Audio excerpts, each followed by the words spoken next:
আসসালামু আলাইকুম এভরিওয়ান, আমি জাহিদ হাসান পড়াশোনা করছি সাস্টেইন ইন্ডাস্ট্রিয়াল ইঞ্জিনিয়ারিং। আজকে আলোচনা করব একজন সেকেন্ড টাইমার আসলে তার কত ঘন্টা পড়া উচিত এই মুহূর্তে। হ্যাঁ, এজ এ সেকেন্ড টাইমার এটা মাথার মধ্যে বেশি কাজ করে যে আমার এখন কত ঘন্টা আসলে পড়াটা সবচেয়ে ভালো হয়। আমি নিজেও যেহেতু সেকেন্ড টাইমার ছিলাম, তো সেক্ষেত্রে এটার সাথে আমারও একটা রিলেটেবল একটা ব্যাপার স্যাপার কাজ করে যে আমি নিজেও আসলে কত ঘন্টা পড়তাম বা কিভাবে থিঙ্কিং করতাম। তো সেই ধরনের অভিজ্ঞতা থেকে এবং আমার কোর্স চালানোর অভিজ্ঞতা থেকে আমি তোমাদেরকে একটা সলিউশন দিব যে আসলে তোমার কত ঘন্টা পড়া উচিত বলে আমি মনে করি। আচ্ছা, প্রথম কথা হচ্ছে দেখো যে এখন কত ঘন্টা পড়া উচিত এটা সম্পূর্ণ হচ্ছে একটা ইন্ডিভিজুয়াল থিং। তোমার কিছু ফ্রেন্ডের কথা চিন্তা করো, দেখবা যে ওরা 5 ঘন্টা একটা জিনিস খুব দ্রুত বুঝে যায় এবং তুমি 10 ঘন্টায় ওই জিনিসটা খুব দ্রুত শিখতে পারতেছো না। এটা হচ্ছে কার ক্যাপাবিলিটি কতটুকু, এটা হচ্ছে তার ইন্ডিভিজুয়াল উপরে নির্ভর করতেছে। এখন সাপোজ আমার সময় আমার একটা ফ্রেন্ড ছিল যার নাম হচ্ছে সাব্বির। সে অনেক দ্রুত একটা জিনিস বুঝে যাইতো বা ওর মনে থাকতো ব্যাপারটা, বাট আমি দেখতাম কি যে সেম জিনিস আমার মনে থাকতে অনেক সময় লাগতেছে কিংবা বুঝতে একটু বিলম্ব হচ্ছে। তাহলে ডেফিনেটলি আমাকে তার থেকে বেশি সময় পড়তে হবে।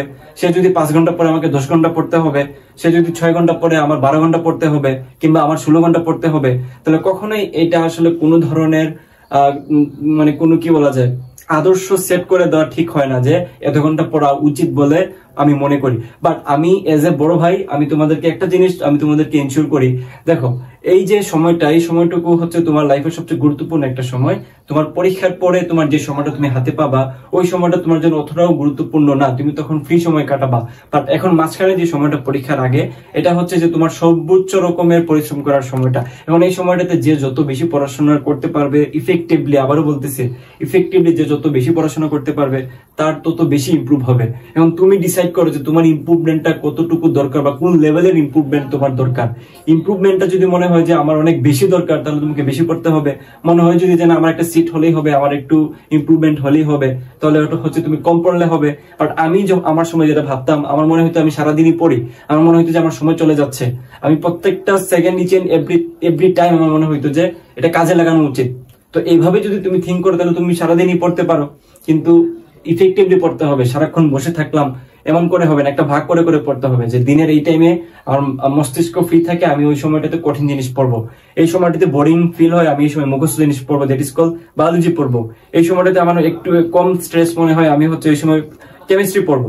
এভাবে করে তুমি ভাগ করে করে পড়বা, কিন্তু পুরো সময়টা কিন্তু এইভাবে করে টেকনিক খাটায় পড়তে পারো। এরকম অনেক টেকনিক নিয়ে হচ্ছে আমি আমার কোর্সে আলোচনা করি। অর্থাৎ সেকেন্ড টাইম যে কোর্সটা অলরেডি এখানে 300+ মানুষজন ক্লাস করতেছে, এক্সাম দিচ্ছে, অনলাইন এক্সাম দিচ্ছে, সেই কোর্সটাতে আমি নিয়মিত এই ধরনের টেকনিক বলার চেষ্টা করি। এবার একটা স্টুডেন্ট সর্বোচ্চ পরিমাণ তার সময়টাকে কাজে লাগাতে পারে এবং সে যাতে সঠিক একটা গাইডলাইনে থাকতে পারে। সো তোমরা চাইলে আমার কোর্সটাতে ভর্তি হয়ে যেতে পারো।